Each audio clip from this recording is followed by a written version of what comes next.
Yesterday, my respected minister evaded the questions. And after he evaded the questions, he rather takes a very inappropriate approach of releasing responses. The response was not even printed for Parliament. He delivered it orally and rather released printed copies of his responses to the media with a tag that erroneous questions of the ranking member. If you have taken a decision of jumping an intake 26, intake 27, intake 28, and intake 29 to appoint an intake 30 as a chief of defense staff, you have jumped several intakes.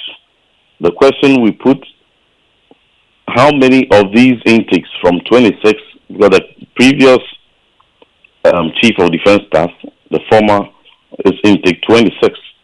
So once you appoint an intake 30, it means that from intake 26 all the way to 29, all of them will have to be terminated, whether or not they have reached their compulsory retirement age, and by age and rank. So we asked a simple question. He did not answer. He rather chose to go back and be citing precedents. All the precedents, particularly 2017. 2017, he cited two people that were discharged, Major General Adeti and one other person. It is on record that in 2017, the President Kufuor, only discharged Major General Adeti and Vice Marshal Samson Oji, who was the Chief of Defense Staff, and appointed the incumbent Army Commander, Major General Akwa, that President Mahama appointed as Chief of Army Staff, promoted him to become the Chief of Defense Staff. He didn't sack all of them. He promoted him to become, it was only Major General Adeti, who at the time was the Chief of Staff, that was discharged, and then Chief of and the Chief of Defense Staff, the incumbent, the two of them. Now, if you come into the Ghana Armed Forces today, there are people who are as young as 59 years old who have had to go home. So the response of people, or all of them, or 8 of them, having attained the compulsory age and that nobody is going home before their retirement age is all false. See, the question we asked, the simple response that the Minister for Defense, in all good faith, could have given, I simply asked for rationale. Rationale could have been service efficiency, could have been continuity, could have been boost of morale, and even hidden under the convenience that for matters of confidentiality, no further details at this point may be appropriate. But he chose to even publish current and former generals' ages, published it with or without their consent. I don't know if he had their consent. Nobody in the question. Nobody asked for the ages of generals. But he published all that and he has further released it and it's all over the place. So, you see, in the attempt for ministers to be overly political, some of these excesses can be avoided. What we are asking is, you could, even among the 15 that he's disputing, what is the basis for he claiming that my question was wrong? The 15 major generals and above, an equivalent and above, is correct. And we can mention all their names and they will tally.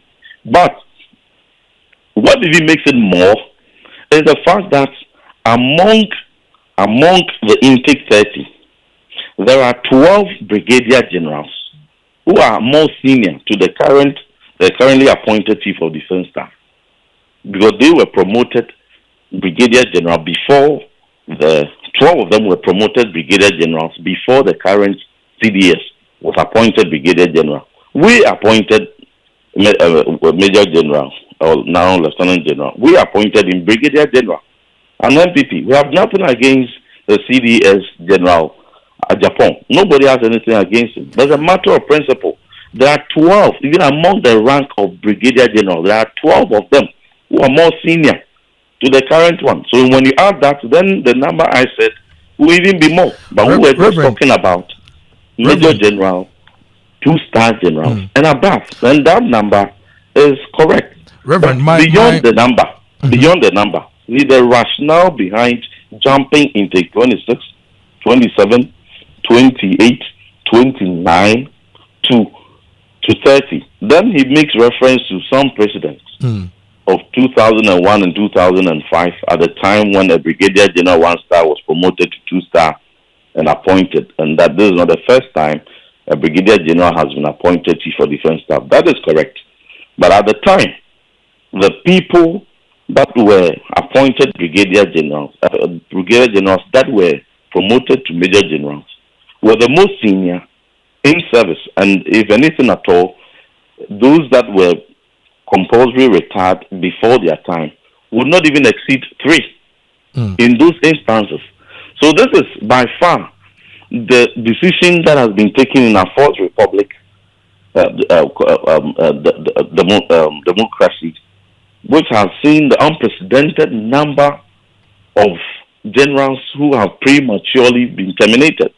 The valedictory meeting held on 28th of April, which press release from the Ghana Armed Forces accompanied that meeting, defeats all the assertions the minister. So the minister is advised to refrain from this excessive politics and then just stick to the facts. And what explanation are you going to offer to Ghanaians that you jumped intake 26, intake 27, intake 28, intake 29? You didn't find anyone that will be loyal to Ntim Fordjour, the president or NDC. The minister is on the line, but I'll ask you a question before I allow him to respond.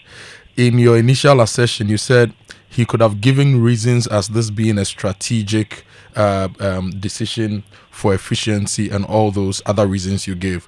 Now, in my earlier interaction with him, those are the reasons he's giving. Now, based on that and knowing that in the military, if a junior ranked officer becomes the CDS, because of command and control considerations, the senior officers before him must go so that there will be proper control in the military. Can we just let this rest and move on? No one is preventing this matter from being the decision has been taken, but the people of Ghana deserve an explanation, because we as the executive, we are accountable to the people.